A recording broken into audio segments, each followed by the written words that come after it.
Alright, hope everybody's doing well on Palm Sunday. It is a interesting day because I did my bins trip and I decided to do what we call a live unboxing or unbagging, and you can see exactly what comes in here. I'll try to scoot back a little bit here if I can here.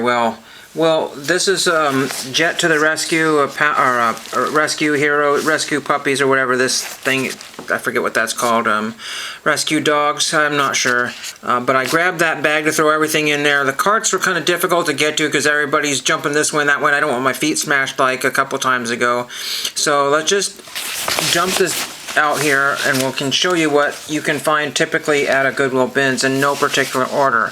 One of the last things I grabbed, let's scoot this over here and I'll give you some more room here, is this Read and Rhyme Around the Year a Wrinkles coloring book. And I believe this is dated 1981. Yeah, it's dated 1981. And it's not been colored in. Now that's kind of cool. At least I couldn't find one that was been colored in. So that's kind of unusual. 39 cents for those. These kind of 70s and 80s childhood youth things are really becoming very, very popular. Whether it's, for sale or just to collect for yourself. At one time it was 49 cents at a Goodwill and I paid 39 cents. And if I removed that sticker there, I would damage the item. So I'll have to figure out how to get that off carefully.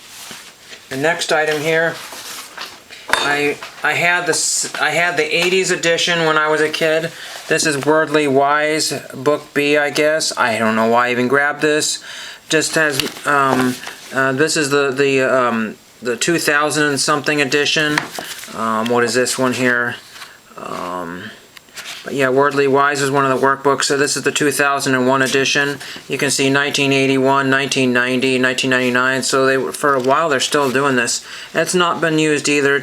I think that's one of the original artworks from the old days. So just kind of I want to say a childhood memory. The next thing here we have is a shirt. Actually, I think it's a hoodie here. And size medium. That's what I usually like to grab, but I'll grab other sizes if the design is well enough. Leavenworth, Washington. I got the cord fished through there. It looked like somebody wore this almost never. This is coming apart a little bit, this split here, but figured I'll give it a shot. It was worth, didn't cost very much. This was $4.77 for everything, including the bag. And this is a cool shirt. Looks like it wasn't worn very much at all. It's a newer shirt, but it's a Columbia Grand Canyon National Park with a relatively mint design there. Sometimes you see something afterwards when you get it home, it's like, oh, there's a little ding there or whatever. Or maybe that's just part of the design, but it's a Columbia shirt, and that's what at one time was sort of collectible. This has kind of like that, 80s, early 90s wild design on it. So those are always cool to grab. It's a small, but it might still work. We'll see. And then I found this. They throw the reason why I grabbed clothes is because they've been throwing in the regular merchandise, and a lot of people have been missing stuff. And this is kind of cool. It's also in really good condition. I think this is the medium as well.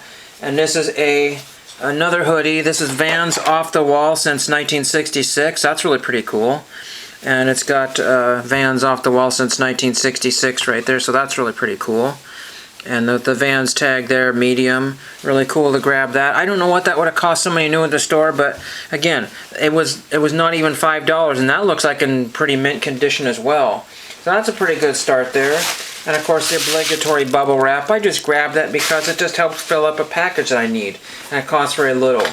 Somebody just did a video on their Thomas the Tank or train or whatever it is, and I found this unusual car here. Some of these have quite the resale value, even in beat up condition, because they released them only a short time. This is Patrick, the truck here, a little bit of paint loss there. And this is a very unusual video, lots of unusual things. This is not going to necessarily be a collectible. It might go in the toy bin for people to play with, but we'll see. We shall see. We got a few more things here. 2003 Storyteller's Cafe with Chip and Dale. Some sort of Disney Parks pin. That's kind of cool. I think it says Disney Hotel. I can't read that. They're Disney something or other right there. But very cool to grab that.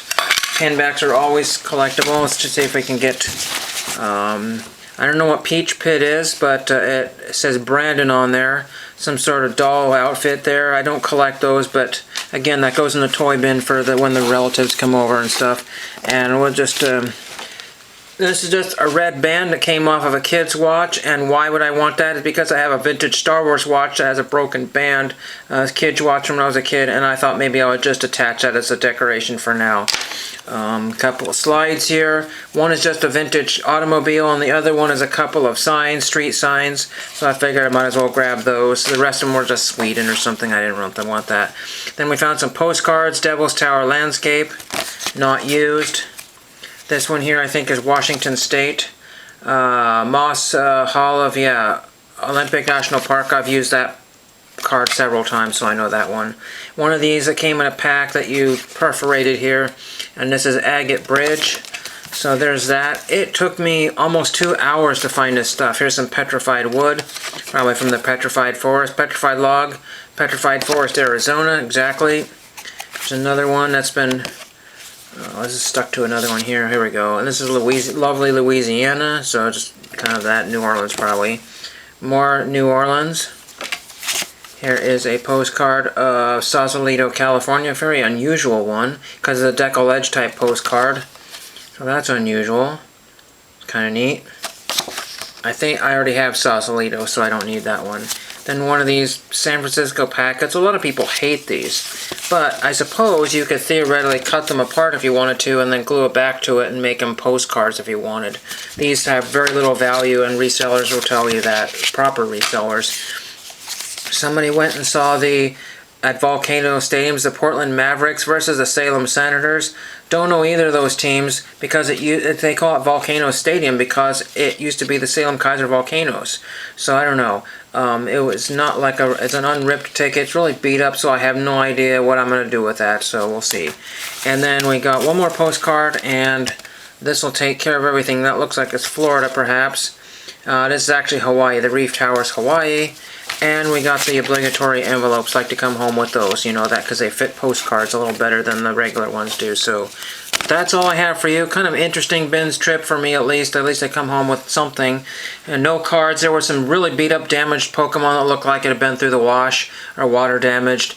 But, you know, other than that, and lots of people grabbing clothes and shoes and just a madhouse of resellers and people who are looking for vintage stuff.